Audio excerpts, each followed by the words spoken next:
My name is Luis Espinosa, and I'm the Director for the Office of Evangelization and Catechesis. We're continuing with the biblical readings. And so previously we mentioned briefly about the new cycles that we have of how the reform of the liturgy, the reform of the lectionary for Mass. But now we're going to transition a little bit more into the next few paragraph numbers that we have in the general instruction, that are paragraphs 59 and 60. So what we want to do is now talk about who are those who are invited to help with the proclamation of the Word of God. So remembering that in the past, it used to be one of the clergy that used to be the ones that proclaimed the gospel and the reading. We remember that before the reform of the liturgy, it was the responsibility of the priest or deacon or subdeacon to be able to assist with the proclamation of the Word of God. So it was seen as that it was restricted to only those who were clerics. Well, one of the reforms was, how do we incorporate the laity? How do we invite members of the faithful to assist with the proclamation of the Word of God? And so in number 59 talks about this understanding that it is also the laity's responsibility to assist the priest, to assist the deacon with the proclamation of the Word of God. But 59 gives us a little bit more details, and so it's important for us to look at that first. The function of proclaiming the readings, says number 59, is by tradition not presidential but ministerial. Therefore, the readings are to be read by a reader, but the gospel by a deacon, or in his absence, by another priest. If, however, a deacon or another priest is not present, the priest celebrant himself should read the gospel. And moreover, if no other suitable reader is present, the priest celebrant should also proclaim the other readings as well. So it's very clear here in 59 is the role of the priest, the role of the deacon, the role of the lay person. And so again, emphasizing about that the proclaimer, whoever is going to proclaim the readings, would be a lay person, would be a reader who has been prepared and formed. In that, if we do have a person who has been instituted as a lector, instituted as a lector by the bishop, that they would be the ones first chosen to assist with the proclamation of the Word of God, specifically the readings, the first reading or the second reading. In that the proper minister to proclaim the gospel is the deacon who has been ordained as a minister of the Word. So the deacon should be the one that proclaims the gospel. And we're going to note that if the deacon is not present, then another priest who is concelebrating should be asked to proclaim the gospel. But if no other deacon, no other priest is available, then the priest celebrant himself is the one to proclaim the gospel. So we have those distinct roles, those distinct persons that should be assisting with the proclamation of the Word of God.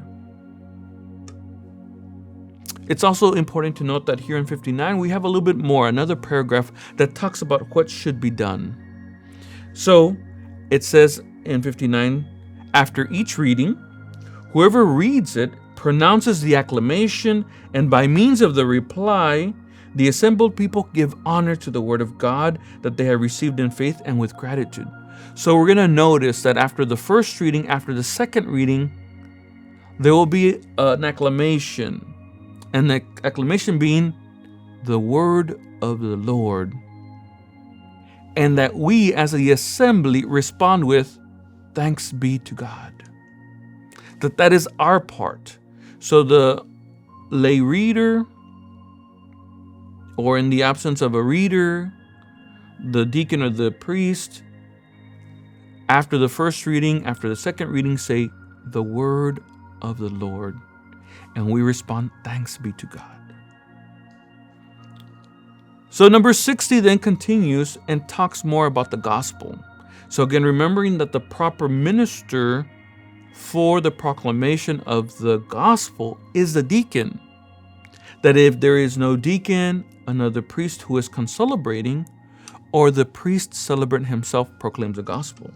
So number 60 says the following: the reading of the gospel constitutes the high point of the liturgy of the word. High point of the liturgy of the word. The liturgy itself reaches the great reverence that is to be shown to this reading by setting it off from other readings with special marks of honor, by the fact of which minister is appointed to proclaim it, which we've just mentioned. And it is by the blessing or the prayer in which he prepares himself. And also by the fact that their acclamation, the faithful acknowledge and confess that Christ is present and is speaking to them, and stand as they listen to the reading. And by the mere fact of the marks of reverence, they are given to the book of Gospels. So we're going to notice something distinct, that before, for the first reading, the psalm, and the second reading, if it was proclaimed, that we were seated. We were seated for the first reading, the psalm, and the second reading. But then, for the gospel, we're going to notice that we stand. We stand at attention. We stand to listen. We stand to clearly mark what will take place. That even a procession is formed. A procession that leads the deacon or the priest to the ambo. The procession that would include the processional candles, and even the thurifer, so that as part of the procession, they take their place by the ambo, so that the deacon or the priest carries, if it is used, carries the book of Gospels. If there's no book of Gospels, then there is no procession, then there is no distinction made in this regard of having that procession with the book of Gospels. Instead, the deacon or the priest directly goes to the ambo so that the reading is proclaimed from the lectionary.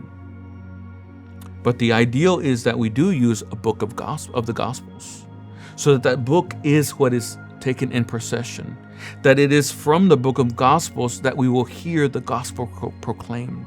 And that there will also be a dialogue between the priest or deacon and the people, where there's that exchange, that dialogue. The Lord be with you and with your spirit. And that we are told that it is from the Holy Gospel according to Matthew, Mark, Luke, or John. And that if you notice that even something even more special is done, is that once that acclamation is said by the deacon or the priest, that they incense the book of Gospels. Again, showing that reverence and honor that is due to the word of God, in a special way, the gospel.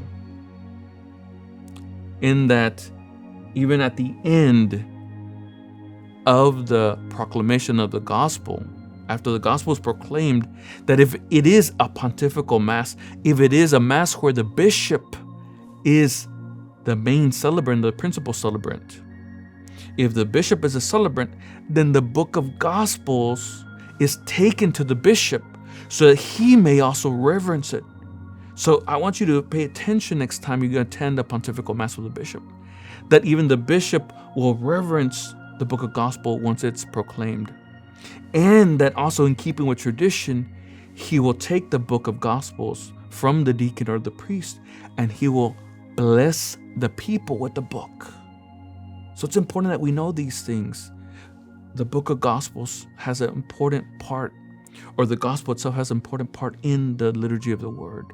Like it said there at the beginning, that it's the high point of the liturgy of the word. It is Christ himself that we are listening to his words. We're listening to his actions. Bishop Flores in many instances has shared with us that if we want to get to know who Jesus is, we want to learn what he said and did, he tells us to read the Gospels daily. So again, when we talk about the ministers, we mention the lay ministers who are the reader or the lector. We mention the deacon as a proper minister for the gospel, but that in his absence, then we have the priest celebrant or the priest celebrant himself, and that the gospel has a special place for us. That even when we don't have the deacon, that the priest would also carry the book of Gospels, and that there would be a procession to the ambo, so that once the gospel is proclaimed, if in the context of a pontifical mass, a mass with a bishop, we receive the blessing with the book of Gospels.